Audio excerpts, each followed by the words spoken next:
Irmãos, quero convidar o pastor Cristian para trazer a palavra para nós essa noite. Coração do Pai para o nosso coração, em nome de Jesus. E estenda suas mãos para cá para nós orar com o pastor. Pai, nós te louvamos e te bendizemos, Senhor, porque Jesus falou que como tivessem duas pessoas reunidas no nome dele, estaria presente. Então nós temos certeza que Jesus está aqui conosco, que tu também estarás, Pai, e você também, o Espírito Santo. E nesse tempo, Pai, que não seja diferente, Pai, os dedos do teu filho, Pai. A tua palavra diz, Pai, que é a palavra que o Senhor, ó Pai, entrega para o teu povo, ela não volta vazia. Então esta noite, Senhor, é uma palavra que o Senhor colocou para o teu filho para trazer para nós essa noite. Que possamos guardar, como diz o salmista, para não pecarmos contra o Senhor. Usa o teu filho mais uma vez, Pai, com poder e graça do céu, em nome de Jesus Cristo, teu filho, nós pedimos nesta hora, para dar honra e glória ao teu nome, Senhor. Amém.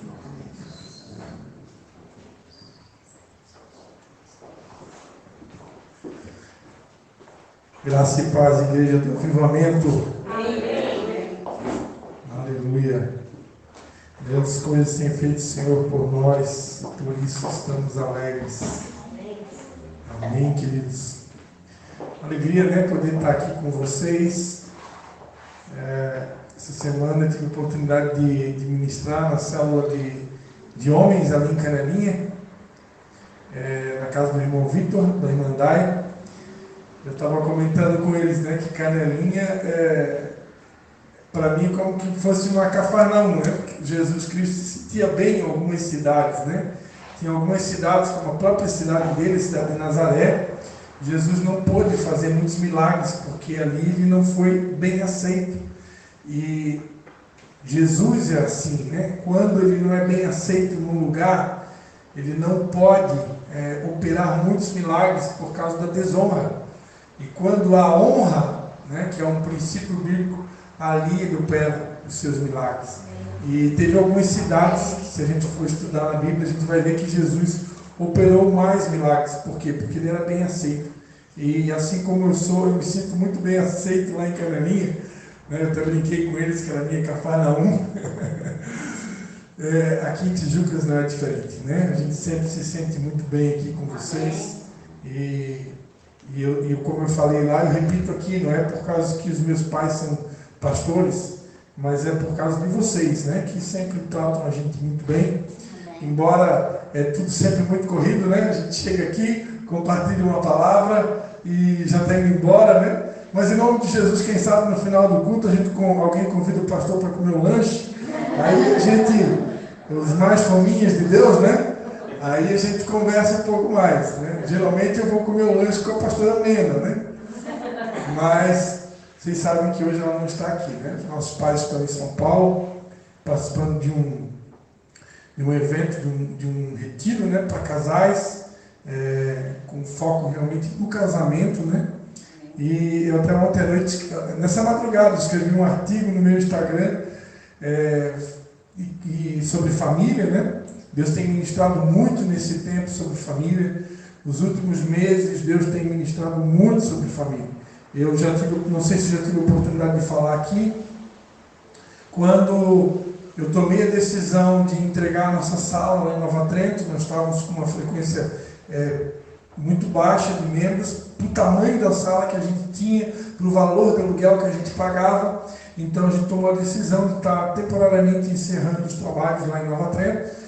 E começamos, digo temporariamente, porque o futuro a Deus pertence, e se abrir uma porta para a gente lá, a gente volta a pregar o Evangelho também naquela cidade, né? Porque eu creio que Deus tem promessas para nós, a começar pelo Vale do Rio de Tijucas.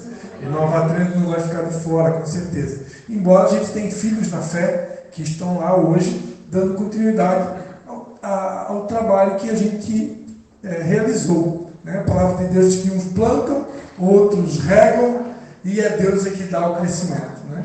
A gente, às vezes, a gente quer fazer tudo, né? Eu não sei se isso acontece aqui, se acontece com alguém, né? Às vezes a gente quer plantar, quer regar, quer fazer tudo. E no reino de Deus não precisa fazer tudo. Faz a sua parte. Amém? Cada um de nós fazendo a sua parte, tá bom. E eu acho que a gente, às vezes, Eu acho até que eu tenho certeza, né? Que a gente quer fazer tudo para a gente se sentir, sabe, ter mérito na coisa, né? Se sentir parte da coisa, para de repente daqui a pouco a gente ser ovacionado, honrado, e não é por aí não, né? A gente faz a nossa parte, e se a gente tiver que ser honrado, se alguém tiver que nos dar algum tipo de honra, por todo o trabalho que a gente realiza no reino de Deus, na obra de Deus, seja em Tijuca, Cascavel, Nova Trento, em qualquer lugar de Santa Catarina, do Brasil e do mundo, essa honra certamente virá da parte de Deus.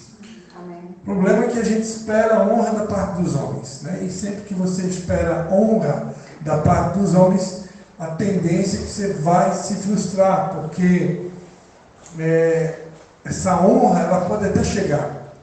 E eu quero profetizar que ela vai chegar. Só que ela chega no tempo determinado por Deus, não é no nosso tempo. É no tempo determinado por Deus e não necessariamente que Deus vai usar a pessoa que você quer para te honrar. Às vezes, nós criamos expectativas que vamos ser honrados por uma determinada pessoa, por uma determinada... pelo patrão, ou pelo cônjuge, ou pelo teu pastor, não sei, e você cria expectativas, a honra vai vir daquela direção, e às vezes não vem, e você se frustra. Eu preguei lá em Canelinha, algum tempo atrás, né, acho que foi ano passado, eu citei um salmo, né, de onde virá o meu auxílio? O meu auxílio não vem do norte, não vem do sul, não vem do deserto, né? O meu auxílio vem do Senhor. Ele leva os meus olhos para os montes, de onde me virá o socorro. O meu socorro vem do Senhor que fez os céus e a terra. Então nós temos que parar com esse negócio de ficar esperando no homem aquilo que nós precisamos esperar em Deus, né? E Deus é tremendo, porque Ele sempre vai fazer diferente, Ele sempre vai usar alguém diferente. Quando você menos espera, né? Deus é aquele que chama a existência as coisas que não são como já se fossem, e aí Ele vai lá e Ele também escolhe as coisas loucas desse mundo para confundir as sábias. Então Ele vai lá e Ele pega uma coisa louca desse mundo para te surpreender, para te abençoar. Ele pega lá aquela coisa louca e aquela coisa louca, Ele vai e te abençoa e faz alguma coisa por você, de repente até te honra, né? Então a gente não sabe como que vai ser. O futuro a Deus pertence. Nós temos que continuar, como disse a Gabi aqui, continuar prudentes, continuar fazendo o que tem que ser feito, né? Fazer o bem. Gálatas 6, né? A palavra de Deus diz: não vos canseis de fazer o bem, porque se vocês não se cansarem, se vocês não esmorecerem, se vocês não desistirem, no tempo certo farão a colheita. Né? E colheita é uma palavra que tem tudo a ver com o dia de hoje, né? Porque lá em Israel está sendo celebrada a festa de Pentecostes, né? E Pentecostes fala de colheita. E colheita, ela vem para todo mundo, mas principalmente para aqueles que perseveram. Se você parar no meio do caminho, certamente que você vai ficar, pode-se dizer assim, impedido de ter uma colheita no futuro, né? Porque eu só vou ter um futuro daquilo que eu planto no presente. Se eu não plantar nada no presente, eu não vou ter nada para colher no futuro. O meu futuro, ele depende totalmente do meu presente. Tudo que eu faço no presente, em gestos, atitudes, palavras, ações, tudo isso são sementes. Cada palavra, cada gesto, cada atitude, seja no seu trabalho, seja na igreja, seja na escola, seja dentro de casa, para com o teu marido, com o teu filho, né? Tudo são sementes. Cada palavra, cada gesto, cada atitude, até um pensamento pode se materializar e se transformar numa semente. E essa semente vai desencadear o teu futuro. Nós podemos escolher a semente, mas não temos como mudar o futuro. A partir do momento que você plantou a semente, você já desenhou o teu futuro. E vai chegar um dia que essa semente, seja boa, seja ruim, ela vai produzir uma colheita. Então que nós possamos, né, plantar boas sementes. O homem bom, do seu tesouro, do seu coração, ele tira boas coisas, né? Planta boas coisas. Diga-se de passagem, o evangelho que nós pregamos é um evangelho de boas notícias, boas novas, né? Então, na verdade, nós não deveríamos ter no nosso vocabulário nenhum tipo de palavra, nenhum tipo de semente que não fosse boa, né? Isso pode acontecer porque nós temos uma alma, né? E a nossa alma é tendenciosa. Às vezes a nossa alma ela está abatida, ou está frustrada, ou está tristezinha, e aí nesses dias é bom a gente ficar um pouquinho mais quietinho, né? Orar mais, porque nesses dias, se você começar a plantar semente na alma, a chance, claro, se você vai plantar a palavra de Deus, como disse a pastora Márcia aqui, nunca volta vazia, né? Mas dependendo do que você fala na alma, às vezes o resultado não é muito bom. Agora, quando é no espírito, certamente isso vai produzir uma linda colheita. Deus está nos dizendo, não pare de fazer o bem.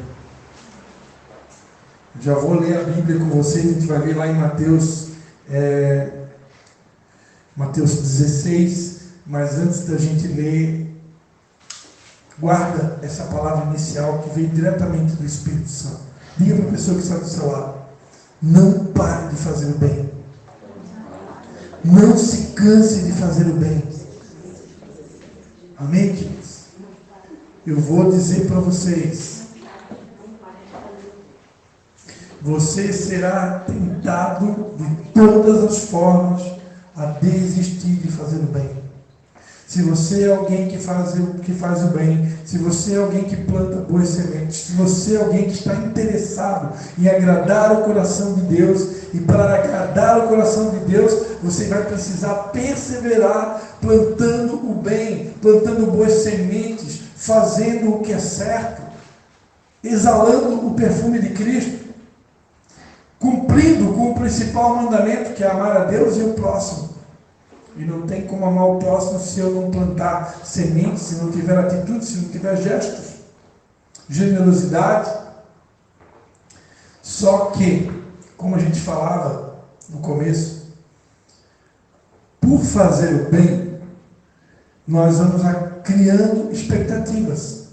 Expectativas de sermos honrados, expectativas de sermos reconhecidos, expectativas de sermos ovacionados, expectativas de que haja uma retribuição pelo seu serviço, pelas sementes que você planta, pelo bem que você faz.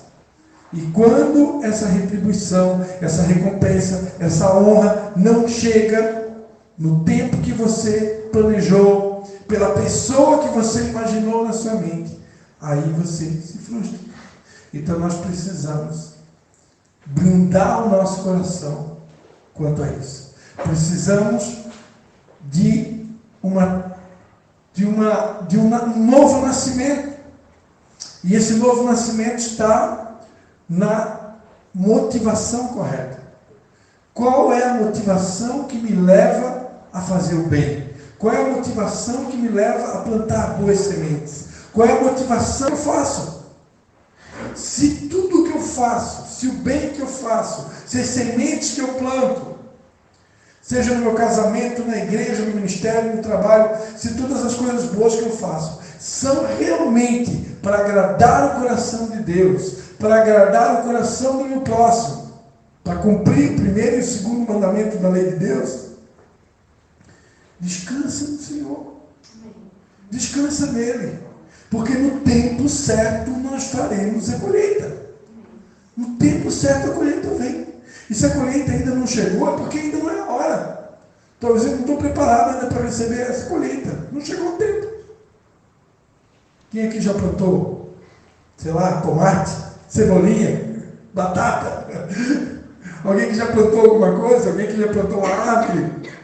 O tempo certo nasce. O tempo certo nasce. Você só tem que cuidar da terra, adubar, dependendo da terra, se for necessário. Coloca lá uma vitaminazinha, se for necessário. E no mais, rega, se for necessário. Né? Dependendo do ambiente, já tem a chuva natural. E quando chegar a hora certa para cada planta, para cada semente, tem tempo certo. Tem umas que é mais rápido, tem outras que são mais demoradas. Mas quando chega a hora, nasce. Quem é que já viu aquele filme, O Fazendeiro de Deus? Alguém já viu? A pastora Márcia viu. Quem não viu, recomendo ver esse filme. É muito bom. Vai estimular a sua fé. Então, amados, nós precisamos corrigir as nossas motivações. Eu não devo esperar nada de ninguém. Eu preciso esperar apenas de Deus. Só de Deus. É do alto que vem o meu socorro. O meu auxílio não vem do norte, não vem do sul, não vem do leste, não vem do oeste, não vem do deserto. O meu auxílio vem do Senhor. Não vem do prefeito, não vem do governador, não vem do presidente da república, não vem de autoridades, vem do Senhor. E o Senhor usa quem Ele quer, quando Ele quer e como Ele quer. De vez em quando, não sei como é com vocês, de vez em quando Deus levanta um Cornélio na minha vida. O Cornélio é aquela pessoa que você nem imagina. Né? Porque quem conhece a história da Bíblia, não é o tema, a pregação principal da noite, mas eu quero deixar o Espírito Santo um pouquinho à vontade, sempre à vontade. Quem conhece a passagem de Cornélio, sabe que esse homem, ele não era crente. E Pedro era crente, né? Pedro era discípulo de Jesus. E o Senhor ordenou a Pedro para ir à casa desse homem. Mas ele não era crente. Aí Pedro, quando soube que o cara não era crente, o que eu vou fazer lá? Ele foi meio que emburrado, ele foi meio que contrariado, ele foi meio que contra a vontade dele. E no meio do caminho Deus precisou dar uma visão, né, de um lençol, um quadrúpedes com animais impuros. E aí Deus veio uma voz do céu e disse para Pedro: Pedro, mata e come. Aí Pedro disse: não, eu sou crente, eu não vou me contaminar, eu não vou me sujar com coisa imunda, isso não é para mim. Isso não combina comigo, a minha religião não permite. E aí, aquela voz, novamente: Pedro, como que você vai considerar impuro aquilo que eu santifiquei? Aquilo que eu purifiquei? Então, queridos, prestem atenção. Tem muita gente lá fora que a gente acha que é impuro. Tem muita gente lá fora e aqui dentro, às vezes, também, que a gente acha que é impuro, porque a gente conhece o passado da pessoa. Porque a gente conhece a história da pessoa. E o Senhor Jesus já santificou aquela pessoa faz tempo. O Senhor já purificou aquela pessoa faz tempo.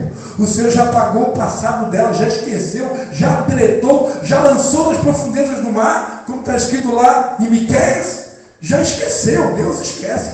O pecado que você cometeu ontem, que você já confessou, Deus já esqueceu, já está outra vibe. Porque Deus vive só o hoje, só tem o hoje para viver. Só que o problema é que o acusador das nossas almas, ele é especialista em te lembrar do teu passado. Ele é especialista em lembrar o passado do teu coleguinha do lado. Ele é especialista em lembrar o passado do fulano, do beltrano, do ciclano. E o passado já foi, já era. Aquele que está em Cristo, nova criatura é. Eis que tudo se fez novo. Então, se eu quero te dizer nessa noite, se o diabo tentar lembrar o teu passado, como dizia o pastor André Valadão, né, naquele CD, né, Eu Nasci de Novo, quem lembra dessa música, né? Eu nasci de novo, faz-me ver assim como sou. Eu nasci de novo, Aleluia, você pode dar uma pausa assim a Jesus? Aleluia. Se o diabo tentar te lembrar do teu passado, como dizia o pastor André, você vai lembrar do futuro dele, que é no lago de fogo de enxofre, debaixo dos nossos pés. Glória a Deus. Aleluia. Pelo Espírito Santo já foi falado aqui nessa noite: nenhuma condenação há para aqueles que estão em Cristo Jesus. Deus te perdoa e te apaga o passado. E Satanás é especialista, queridos, em lembrar do nosso passado, em lembrar dos erros que a gente cometeu. E o pior de tudo, às vezes a gente ouve o Satanás. Às vezes, Nós estamos fragilizados pelas circunstâncias da vida. Estamos abatidos. Estamos no meio da guerra e às vezes ficamos sem reação. E aí o inimigo vem e começa a soprar, começa a te lembrar do teu passado, começa a lembrar dos erros que você cometeu, das falhas que você cometeu, e aí o trabalho dele é te botar para baixo, o trabalho dele é te desanimar, o trabalho dele é te fazer você se sentir um verme, um carrapato, um lixo. Glória a Deus. E aí a gente vai ouvindo, e a gente até acredita nas mentiras dele. Querido, o Espírito Santo nunca vai te botar para baixo. O Espírito Santo nunca vai te desanimar. O Espírito Santo nunca vai trazer uma palavra de derrota, de desânimo, de tristeza, de angústia, para te desanimar, para te botar para baixo, para fazer você se sentir mal, para você se sentir um pecador, para você se sentir um lixo. Jamais! Porque Ele é bom. Ele olha para a gente, queridos. Sabe o que Ele vê? Ele vê o sangue de Jesus. Entre nós e Deus, entre nós e o inferno, está o sangue de Jesus. A palavra de Deus diz: eles o venceram. Ele está falando de você e de mim, a igreja. Eles o venceram pela palavra e pelo sangue do Cordeiro. Você pode aplaudir o Senhor Jesus? O sangue de Jesus está sobre nós. Nenhuma condenação há para aqueles que estão em Cristo Jesus. Aleluia. Como dizia a música do Fernandinho, né? Como é que dizia a música? Só o sangue? Como é que lembra? Lembra da música? Nada além do sangue. Glórias a Deus. Nada além do sangue, irmãos. Nada além do sangue. Não é por que a gente faz, não é meritocracia, não é por obras. Não para que ninguém se glorie, não é pelo meu esforço, não é por aquilo que eu faço, é por aquilo que Ele fez. E lá na cruz, Ele conquistou o perdão de todos os nossos pecados.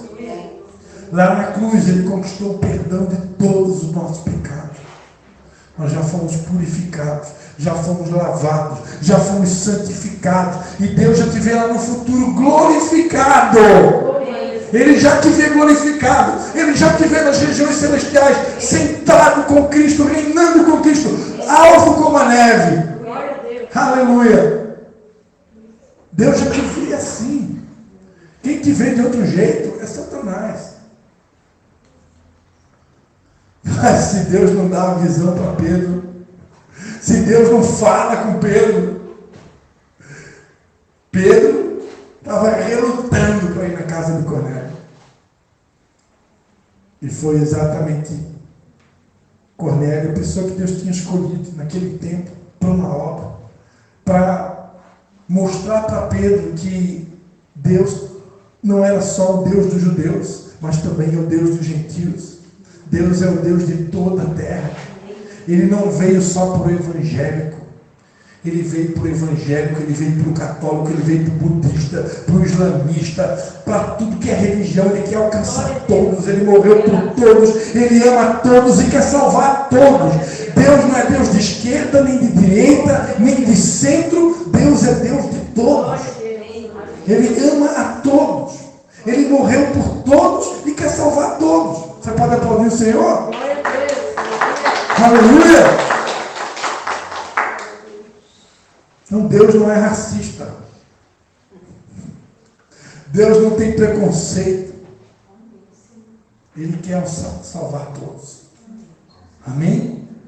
E se Deus quiser usar o Cornélio para te abençoar, meu irmão, minha irmã, se Ele quiser usar um esquisito, se Ele quiser usar uma coisa louca desse mundo, se Ele quiser usar aquele que não é, se Ele quiser usar uma pessoa de uma outra religião para te abençoar, para te honrar, Ele faz como Ele quer, quando quer, do jeito que quer, não dá satisfação para ninguém, porque Ele é Deus. Amém? Aleluia? Então esteja preparado. Então, na minha vida é assim, de vez em quando, Deus usa um Cornélio da vida, Deus usa um estranho, Deus usa quem Ele quer. Tem um pastor, amigo meu, abriu mão do pastoreio, uma situação bem parecida com a minha também, acabou fechando a sala da igreja dele, e voltou a trabalhar, e foi adorar a Deus no deserto, né? Como aconteceu com o povo quando saiu do Egito, né? Foi adorar a Deus no deserto. E, enfim, eu imagino que ele continue pastoreando, porque você não precisa de um tempo para pastorear. Pastorear é cuidar de pessoas, e para cuidar de pessoas você cuida em qualquer lugar. Não depende de um tempo, não depende de uma estrutura para cuidar de pessoas. Eu cuido de pessoas em qualquer lugar, em qualquer ambiente. Eu imagino que ele continue fazendo isso. E, de vez em quando, ele tem uma determinada profissão, que ele trabalha com imóveis, vendas e tal. De vez em quando ele vende alguma coisa, sai lá uma venda boa, aí ele manda mensagem para mim: pastor, saiu aqui uma venda aqui, Deus tocou no meu coração, eu queria mandar um pix para o pastor. Qual que é o nome do pix? Ô, meu irmãozinho, você não sabe nada. Ah, se você soubesse, meu irmãozinho. É o pix meu que você quer? Já estou te passando. Deus falou para você para que é? Só um pouquinho. Vou tirar aqui, tá meio quente. Aleluia. E aí, de vez em quando, esse irmão, acho que já foi usado umas 3 vezes, eu acho. Então, é alguém que você imagina, porque um outro pastor, né, podia ser um empresário, podia ser, sei lá, o dono, Luciano Hang da Havana. Eita, glória, muita fé, né? Podia ser alguém grande, né? E aí Deus usa o pastor, irmão, que nem eu, né? Servo de Deus. Ele usa quem ele quer, ele faz como ele quer, né? Então, repita comigo: Deus é bom. Deus é bom. Na hora certa ele faz. Amém? Posso pregar agora? Já podia parar aqui, né? Vocês querem ouvir mais um pouquinho? Querem mais? Então tá, depois eu vou editar o áudio ali, vou fazer 2 pregações, né? Porque essa é a primeira, agora vem a segunda, né? Então tá, essa veio totalmente do Espírito, né? Mas a outra também, só que a outra Deus me deu em casa, né? Mas então, fica aí essa palavra para nós, diretamente do coração de Deus, um bálsamo para a sua igreja. Amém?